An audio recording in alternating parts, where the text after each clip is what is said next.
성경에서 이 죄인의 구원을 가리켜 사용하는 그 용어 중에 생명이라는 말이 있습니다. 가볍게 제가 사전을 좀 봤습니다. 표준 국어 대사전을 보니까 생명의 단어의 용법이 몇 개 있고 또 영어 사전에서 뭐 라이프 그걸 찾아도 보았습니다. 재밌는 것은 이제 국어나 영어 사전이나 그 용법이 거의 비슷했습니다. 첫 번째로는 생명을 찾아보니 생명을 활동을 하게 하는 힘, 뭐 이런 의미가 있었고요.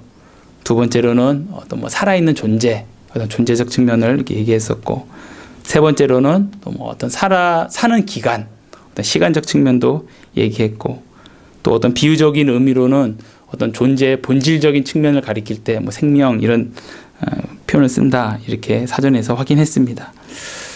근데 우리 중요한 것은 우리 성경에서의 생명인데요.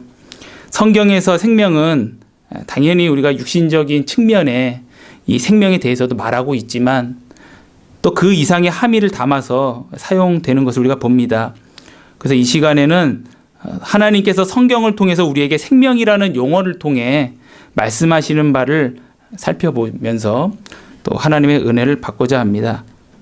참고로 이 설교는 좀 몇 편으로 좀 이어질 설교이어서요. 오늘은 그 서론적인 생명에 대해서 다루는 것입니다. 먼저 성경에서 생명은 하나님의 형상인 인간의 본질에 속한 것으로 여겨집니다. 그래서 우리 창세기 1장 27절 보면 하나님이 자기 형상 곧 하나님의 형상대로 사람을 창조하시되 라고 이렇게 말씀을 합니다. 그리고 또 2장 7절을 보면 여호와 하나님이 땅의 흙으로 사람을 지으시고 생기를 그 코에 불어 넣으시니 사람이 생령이 되니라 라고 말씀합니다.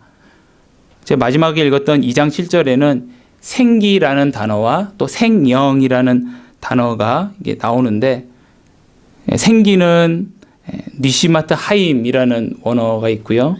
그 문자적 의미는 생명의 호흡 이런 의미가 있습니다. 생기는. 그리고 생령은 네페시 하야라는 히브리어인데 그 문자적 의미는 생명의 어떤 영혼 또는 생명의 존재 이렇게 번역이 됩니다. 근데 어쨌거나 생기와 생령 이 두 단어에 공이 들어가는 말이 생이라는 말, 바로 생명이라는 말입니다. 히브리어는 하이라는 이 단어가 들어가고 있습니다. 이처럼 하나님께서 사람에게 생명을 주시니 사람이 그때 생명의 존재가 되었음을 창세기에서 말씀하고 있습니다. 또 이어서 성경을 읽어보면 이제 9절에 2장 9절에 창세기 2장 9절에 생명나무라는 또 말이 나옵니다. 또 에레츠 하임이라고 해서 여기에도 생명이라는 하이라는 말이 또 등장합니다. 그래서 성경에는 하나님께서 아담에게 이 생명나무와 관련해서 어떤 특정한 명령은 주시진 않습니다. 다만 17절에 선악을 알게 하는 나무의 열매는 먹지 말라. 내가 먹는 날에는 반드시 죽으리라 라는 명령이 있습니다. 여기서 불순종 시에는 반드시 죽으리라 라는 생명과 반대되는 죽음의 경고가 덧붙여 있습니다. 실제로 사람이 하나님께서 먹지 말라 하신 이 선악을 알게 하는 나무의 열매를 먹음으로써 하나님께 범죄하였을 때 사람에게 이 죄의 형벌로서의 죽음이 임하게 되었습니다. 즉 첫사람이 범죄함으로 말미암아 사람이 죽음을 당하는데 우리가 세 가지 죽음을 웨스트민스터에서 배웠는데 첫 번째 영적으로 바로 죄로 말미암아 더러워져 거룩하신 하나님과의 관계가 이렇게 단절되고 분리되는 멀어질 수밖에 없는 그런 상태에 처하게 됐고 또 육신적으로는 생명의 연한이 이제 도입이 되어서 결국에는 이 영혼과 육체가 분리될 수밖에 없게 되었고 그리고 마지막으로는 이 육신의 죽음 이후에 영원한 형벌을 받을 처지가 되었습니다. 성경에는 이것이 죄의 삭신 사망이다라고 말씀합니다. 이처럼 사람이 사망에 처하게 되자 이제는 사람의 그 지식이 오염이 되고 그리고 하나님께서 처음 주셨던 그 의와 거룩이 이제 상실이 되었습니다. 그리고 그 사람의 영혼과 몸의 모든 그 능력과 기능들이 이 죄로 말미암아 다 오염이 되어서 그래서 사람은 하나님께 대하여 그 마음이 이제 굳어지고 또 진리에 대해서 이제 무지해지고 그리고 분별력을 상실하고 어떤 유혹 앞에서 무기력해지고 하나님을 회피하고 또 부끄러운 욕심을 따라 살게 되었습니다. 그래서 하나님의 의롭고 거룩하신 뜻을 행하는 데에는 사람이 무능력하게 되었습니다. 그래서 사람은 로마서 1장 21절 말씀처럼 하나님을 알되 영화롭게도 아니하며 감사하지도 아니하고 오히려 그 생각이 허망하여지고 미련한 마음이 어두워졌습니다. 이것은 하나님께서 사람을 생명, 즉 생명의 영혼, 생명의 존재가 되게 하신 목적이 아니었습니다. 그러므로 이러한 삶을 사는 사람은 앞에서 제가 말씀드렸던 그런 상태의 삶을 사는 사람은 살고는 있으나 사는 것이 아니라는 것을 알게 됩니다. 그래서 에베소서 2장 1절에 사도 바울이 그리스도 밖에서 바로 중생하기 전에 우리는 허물과 죄로 죽었던 너희라고 이렇게 말하고 있습니다. 죽었다 이렇게 말을 했습니다. 거듭나지 못한 인간은 살아서 기동은 하고 있으나 허물과 죄로 죽은 상태이다라고 이렇게 말씀합니다. 즉 육신적으로는 현재 살아 있으나 하나님이 주신 생명의 어떤 본질적인 부분이 상실된 상태임을 말하고 있습니다. 여기서 한번 앞서 언급됐던 두 나무, 바로 이 생명나무와 이 선악을 알게 하는 나무의 기능을 잠깐 한번 생각해 보고자 합니다. 먼저 선악을 알게 하는 나무의 존재는 바로 인간이 누구인지를 인간에게 알려주는 그런 기능을 합니다. 즉 하나님께서는 첫사람에게 선악을 알게 하는 나무의 열매를 먹지 말라 이렇게 말씀하심으로써 사람이 이제 그 말씀을 듣고 그 선악을 알게 하는 나무를 볼 때마다 어떤 사실이 한 가지 상기됐을 것입니다. 그것은 바로 나는 하나님이 아니고 그리고 나는 피조물로서 하나님이 베푸신 모든 좋은 것을 지금 누리고 있고 그러게 하나님은 나의 창조주시기에 나는 그 하나님께 복종하는 것이 마땅하고 그리고 지금 이러한 상태가 나에게 복되며 그리고 내가 이것을 위해서 지금 생명을 얻었다. 살고 기동하고 있다라는 것을 이렇게 생각했을 것입니다. 동시에 또 우리가 생명나무의 기능에 대해서도 추론을 해볼 수 있을 것 같습니다. 즉 하나님께서 생명나무를 통해서 첫사람에게 생명의 약속을 보여준다고 여겨집니다. 하나님의 피조물인 인간이 자신이 받은 생명은 하나님께로부터 받은 것이다. 그리고 또한 하나님께 온전히 순종하는 것이 내가 지금 생명 받은 목적이고 그리고 내가 이 생명을 온전히 순종했을 때에 하나님께서 그 생명의 완전함을 누리게 해주신다라는 그런 의미로 하나님께서 생명나무를 거기다 두신 거로 이게 여겨집니다. 그 생명의 완전한 누림은 우리 신약적인 표현으로 바꾸자면 하나님의 영원한 자녀됨이라고 우리가 할 수 있겠습니다. 이처럼 하나님께서는 사람에게 생명을 주신 목적이 있으셨습니다. 오늘 우리가 본문으로 읽은 요한복음 1장 3절부터 4절을 보면 말씀이신 그 성자께서 원래 창조주이심을 말씀하고 있습니다. 제가 다시 한번 읽어보면 만물이 그로 말미암아 지은 바 되었으니 지은 것이 하나도 그가 없이 된 것이 없느니라. 그 안에 생명이 있었으니 이 생명은 사람들의 빛이라 라고 했습니다. 말씀이신 성자께서 3절에서는 모든 만물을 창조하셨음을 말씀하고 있고 특히 그 중에서 이제 이후 4절을 보면 말씀이신 그 성자 안에 생명이 있었으니 라고 이렇게 말씀하고 있습니다. 즉 말씀이신 성자께서 모든 만물에게 생명을 주시는 분이심을 오늘 말씀하고 있습니다. 창조주이시면서 생명을 주시는 분.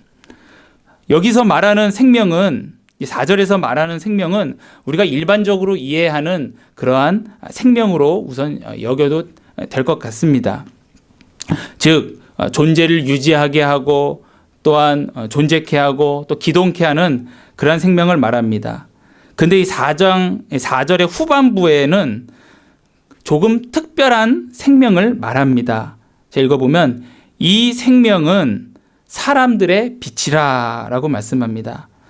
여기서 우리는 사람의 생명이 일반 동식물의 생명과는 다른 점이 있음을 알게 됩니다. 하나님께서 사람에게 주신 생명은 사람에게는 빛이다 라고 했습니다. 성경에서 빛은 지식과 관련되고 또 계시와 관련된 어떤 함의를 갖고 쓰여집니다. 즉 하나님께서 첫사람에게 이 생명을 주실 때에 아울러 온전한 지성도 사람에게만 주셨고요. 그리고 지성으로서 사람 외부 세계 모든 피조물들을 보면서 하나님의 능력과 영광을 알게 하셨고, 그뿐만 아니라 그 주신 지성으로 자기 자신의 생명을 보면서 자기 자신을 돌아보면서 하나님께서 자기 자신에게 행하신 그 능력의 또 영광을 또 알 수도 있게 하셨습니다.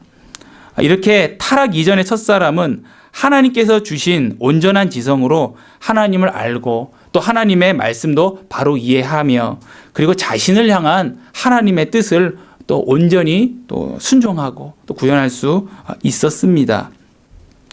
이런 점에서 하나님께서 사람에게 주신 생명은 하나님께서 사람에게 주신 하나님의 형상과도 연결됨을 우리가 생각할 수 있습니다. 왜냐하면 하나님께서 사람을 하나님의 형상으로 창조하시면서 사람에게 주신 그 생명에는 앞에서 말씀하셨던 것처럼 그 빛이 포함되었는데, 그 빛은 바로 이 지성과 관련되고 또 그 지성은 바로 타락 이전에 그 사람이 가진 온전한 지성으로서 바로 첫사람이 범죄함으로 상실한 하나님의 형상 중에 하나인 그 진리와 이게 연결이 됩니다.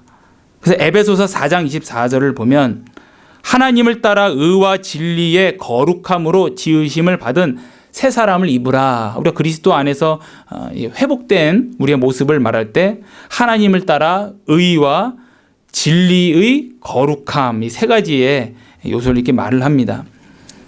그러니까 우리가 그리스도 안에서 회복된 형상은 우리가 타락 이전에 갖고 있었지만 타락 이후에 잃었던 것이지요.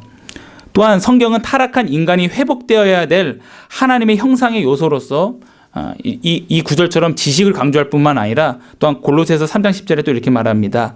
새 사람을 입었으니 이는 자기를 창조하신 이의 형상을 따라 지식에까지 새롭게 하심을 입은 자니라.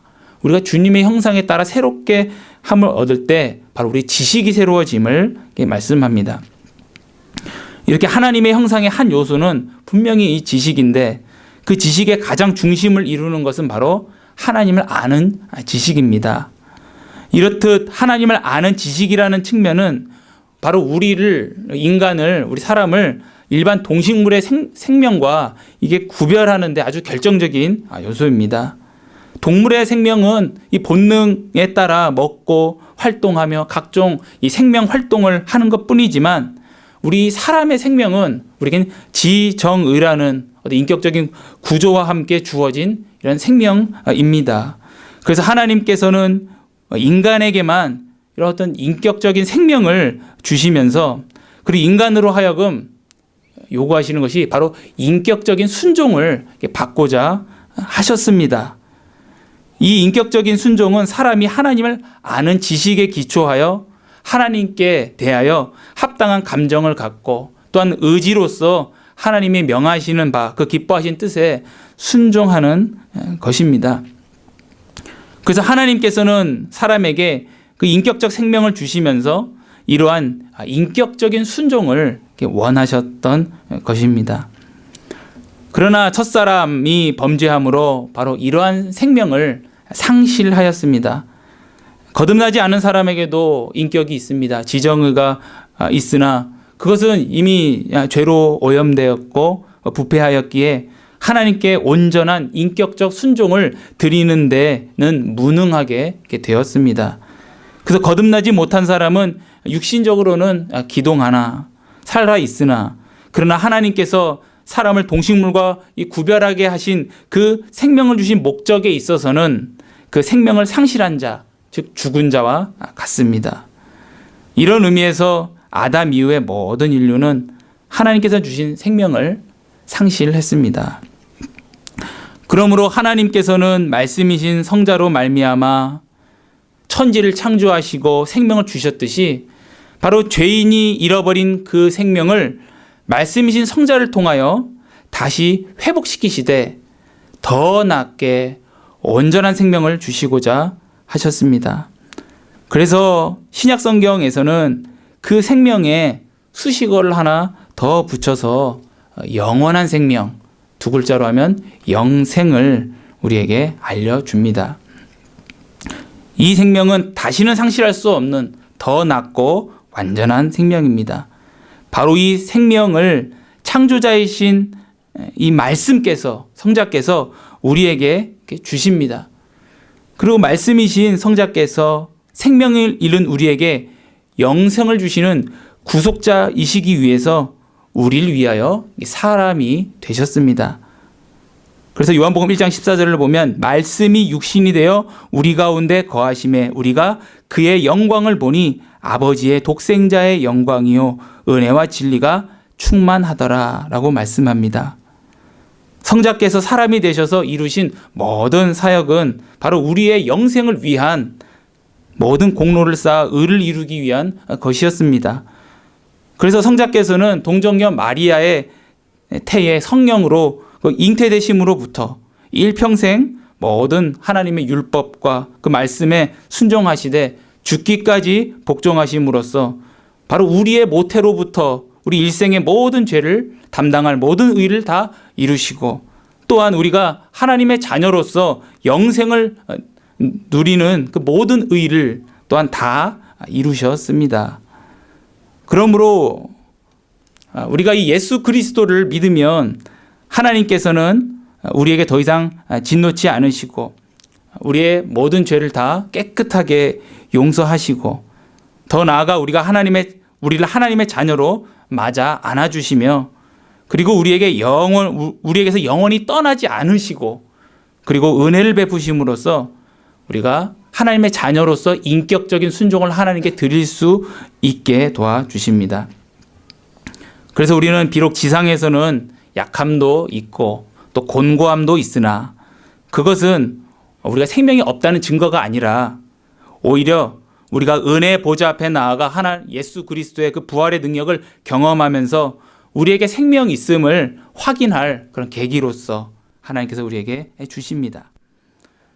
그러므로 우리에게서 인격적 순종을 받으시기 위해 그리스도 안에서 영생을 주어 생명을 회복시켜 주신 하나님께 우리가 날마다 감사드리며 또한 그 날마다 그 부활의 능력을 구하심으로써 승리하는 삶을 주 안에서 사시는 우리 모두가 되기를 바랍니다.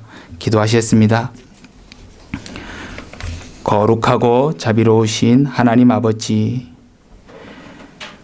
저희에게 생명을 주심으로 하나님 앞에 살아있는 존재로서 인격적 순종을 받으시기를 원하셨지만 저희의 타락으로 저희가 하나님께 온전한 순종을 드리지 못하였을 때 주님께서 우리에게 더 나은 생명을 주시기 위해 우리의 자리로 오셔서 사람이 되시고 모든 일을 다 이루심으로 우리에게 영원한 생명, 더 나은 생명을 우리에게 주시고 지금도 저희가 그 생명을 힘입어 주의 자녀로서 존재하며 또한 주의 자녀로서 살아가게 하시며 지금도 그 은혜를 중보하고 지금도 날마다 공급해 주시니 감사를 드립니다. 저희들 언제나 이 은혜 가운데 있음을 말씀 가운데 확인하며 모든 계기를 틈타 이 은혜의 자리로 나아갈 수 있는 저희들 되게 해주셔서 저희가 하나님께서 우리에게 받으시기 원하시는 그 인격적 순종을 주의 은혜 가운데 하나님의 은혜로 올려드릴 수 있는 저희가 되게 해 주시옵소서. 감사드리며 살아계신 예수 그리스도의 이름으로 기도 올리옵나이다. 아멘.